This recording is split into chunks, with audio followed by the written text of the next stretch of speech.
Blair, and my wonderful friend McKenna really wanted me to make this video, so here we go. I'm giving her what she wants. As you can tell by my shelf, today we are going to be talking about my top 15 LGBTQIA YA books.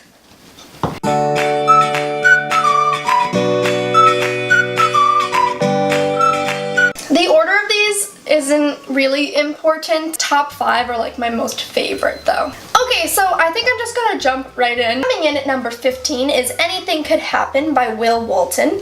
Okay, so our main character in this book, his name is Tretch, and he's in love with his best friend, and there's a lot of drama there. They live in this really small town, and he's trying to get up the courage to tell him, and then there's this really hilarious side character who's in love with Tretch, and it's very light and fluffy. Okay, so number 14 is Cut Both Ways by Carrie Masrobian. I bought this book a really long time ago, and I almost did a review for it, and then I didn't.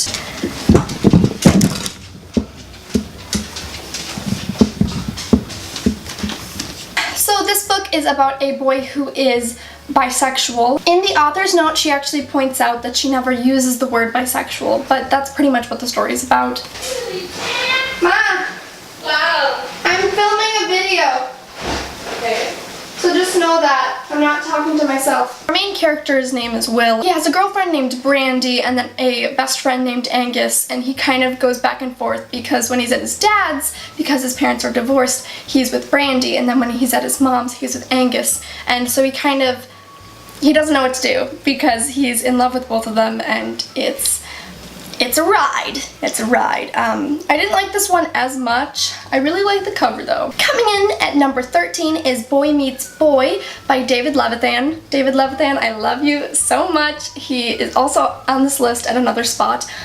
He's a really amazing author, and this book is really light and fluffy. It's really light and fluffy. It's very short, and it's about two boys who meet and fall in love. Okay, so coming in at 12 is None of the Above by W.I. Gregorio. Pretty sure. I am really good at memorizing names. Not really. So this book is about a girl who is intersex. She's been raised as a girl her whole life, and she's like, oh, this is just normal. And then she finds out that she is actually half boy. And it's very interesting, all of the language they use. It was really cool to learn what it is. And so if you're interested in it, then you should go check it out.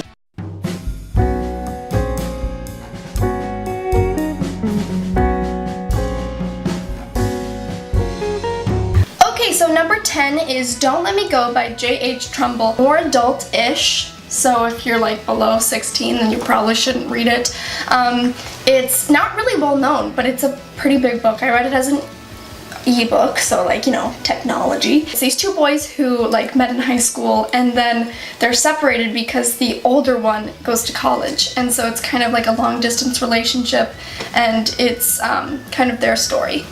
Now we're going into the top 10.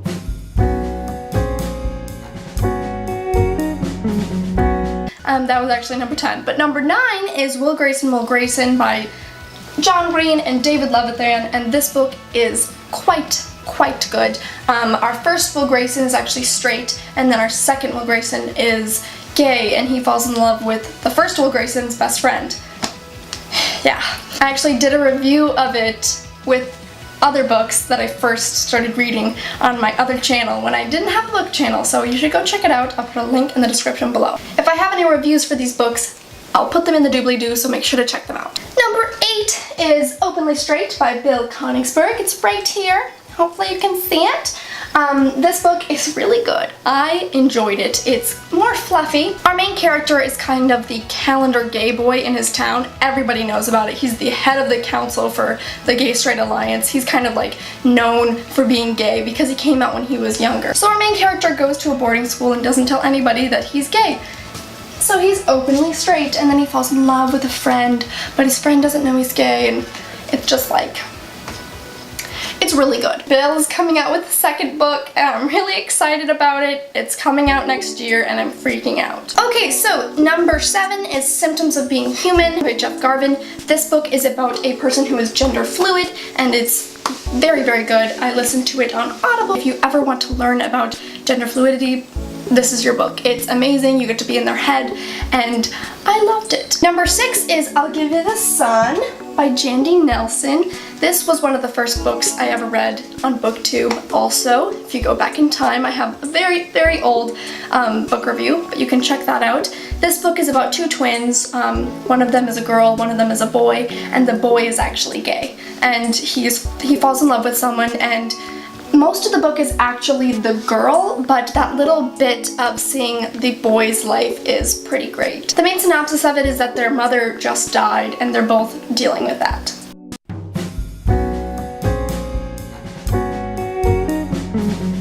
The next book is Ask the Passengers by A.S. King. I talk about this book all the time. It's really, really good. This is the first book on our list with a lesbian, woo! Main character, her name's Astrid Jones, and she's a philosopher, and like, I learned so much from this book, and it's so good. I really want to reread it. But she falls in love with someone, and she kind of has to come to terms with that. So yeah, top 5, that's number 5. Number 4 is Sprout by Dale Peck. This book is so good. This book is about a boy named Sprout, and the fact that he's gay is not really the main idea of it. Most of it is about just his life, and he carries a dictionary around with him because he likes words, and his teacher asks him to be a part of this competition where you write essays, so it's like competitive writing. I loved it so much, and I'm probably gonna listen to it again. I had it on Audible, and so good.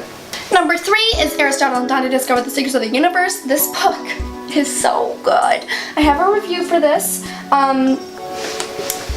This book is about two boys who fall in love, and our main character takes the entire book to accept himself and, you know, realize that he's gay. And it's so come of age, it's so beautifully written. Benjamin Alire-Cyans is an amazing author. Look at all those awards. Like, he's so great. Coming in at number 2 is another lesbian book, The Miseducation of Cameron Post. Like, it's her life. It's a big book. It's like 500 pages.